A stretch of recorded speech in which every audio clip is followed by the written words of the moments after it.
podcast Arbitragem em Foco. Hoje vamos falar de um tema que está crescendo muito rápido no Brasil: as câmaras arbitrais e como elas são regulamentadas. Muita gente ouve falar, mas poucos entendem como funciona, quando usar e se realmente é seguro. E para esse papo, eu estou com um time de peso, uma galera massa. Estou aqui com o Dr. Delmar, advogado, Isla, empresária, o nosso professor Manassés, estudante de Direito, Sabrina, e nosso pesquisador Vitor. Nosso primeiro bloco: o que é arbitragem? E aí, doutor Delmar, começando com você. Para quem não entende, o que é arbitragem? Boa noite, Gustavo. Boa noite, Sabrina. Boa noite, professor. Boa noite, empresária. E boa noite, nosso pesquisador. É uma satisfação muito grande estar compondo essa mesa com vocês. E vou falar um pouquinho sobre a arbitragem.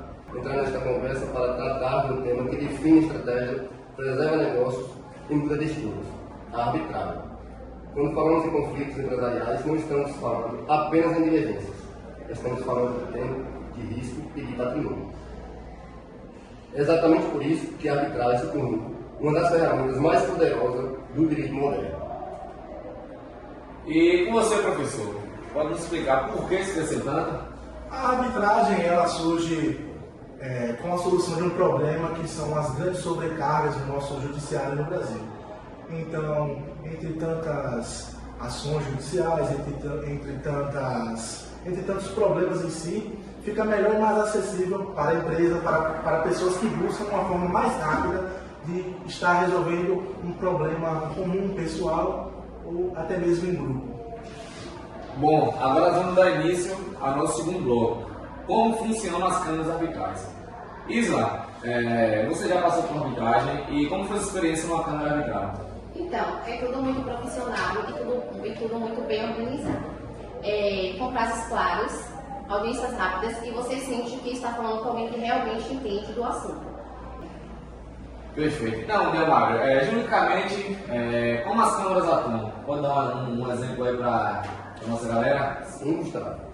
A arbitragem é um método privado de resolução de conflitos, onde as partes escolhem um árbitro ou um tribunal arbitral para decidir a disputa. A decisão não tem o mesmo peso de uma sentença judicial. É diferente da justiça, não tem recursos, né? Sim, Sabrina, exato. A sentença arbitral é final. Isso dá segurança, mas também exige consciência na hora de escolher a Câmara Arbitral. Perfeito. Agora, podemos dar início ao nosso terceiro bloco? Com certeza, estamos mais que prontos. Sobre a regulamentação no Brasil, né? Que é a regulamentação no Brasil. Bom, Vitor, você como pesquisador, pode nos explicar como a arbitragem é regulamentada no Brasil? Boa noite, Gustavo e meus colegas. Posso sim.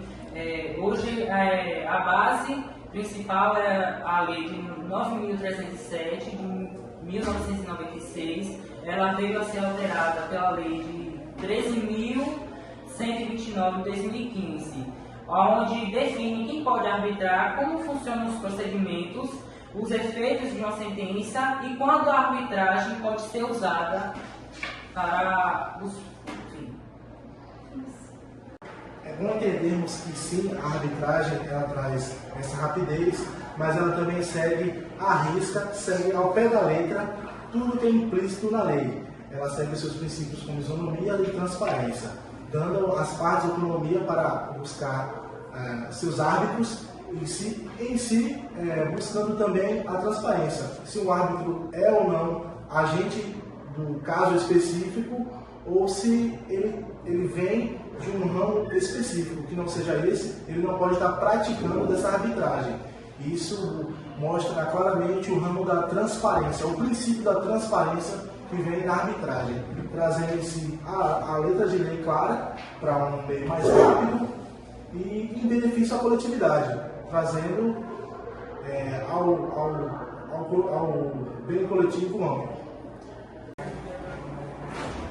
Bom, agora acredito que seja uma das grandes dúvidas, né, do pessoal que tem entendimento sobre as câmaras arbitrais, sobre a arbitragem e tal. Se existe um meio de fiscalização, se existe grande fiscalização nas câmaras. Não existe um órgão nacional fiscalizador, mas a responsabilização civil e penal em casos de fraude, além de controle judicial quando há violação das garantias fundamentais. Perfeito. Bom, Bom, agora vamos dar início ao nosso quarto bloco, que o tema é desafios e polêmicas. Bom, Isa, do ponto de vista empresarial, ainda existe alguma coisa que as pessoas estranham, algum receio, algum medo que o medo de vocês ainda tem? Sim. Muita gente acha que a arbitragem é cara e dependendo do caso, realmente pode ser. Para empresas médias e grandes, o custo compensa pela sua rapidez. Na faculdade, sempre discutimos a questão da confiabilidade. Como garantir que a câmera não favoreça uma parte? Olha, vou falar um negócio para vocês muito interessante. A escolha consciente resolve metade dos problemas. Há câmaras sérias, como a CDC, a FGV e entre outras. Problemas surgem nas chamadas câmaras fechadas, que infelizmente ainda existem. Agora uma dúvida em geral que eu vejo que o pessoal está mandando aqui nos comentários é como lidar com essas câmeras ruins. Você tem algum meio para poder se desviar dessas câmeras? Olha, no meu ponto de vista, na minha formação de direito em si, é buscar boas avaliações, boas críticas, procurar saber se tem na família, se tem no nosso trabalho alguém que já passou por esse tema de arbitragem. No meu ponto de vista de professor, eu tenho em si para buscar presencialmente ir até uma câmara de arbitragem e tentar entender da melhor forma, conhecer as pessoas que estão lá, entender qual é o processo e como é que se chega até escolher o seu próprio árbitro.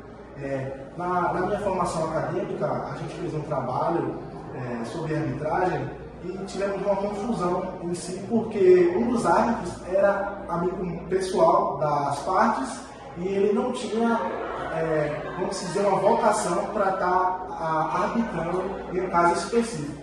Sabendo que é uma forma mais rápida e clara, a gente pode entender um desfavorecimento para outra parte, assim não equilibrando a balança e chegando a um meio de justiça conclusivo, né? Que seja claro. Então, o meu conselho didático e do profissional do ramo do direito é esse: vá lá, pesquise e veja você mesmo, porque, como eu digo, né? Se você quer uma coisa bem feita, faça você mesmo. Transparência. Transparência é a alma do negócio. A gente precisa entender em si.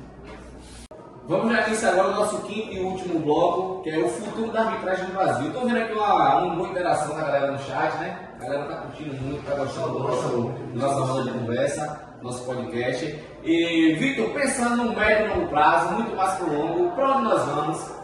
A tendência é ampliar as câmaras de arbitragem em setores públicos, trazendo assim obras de infraestrutura e conflitos societários complexos.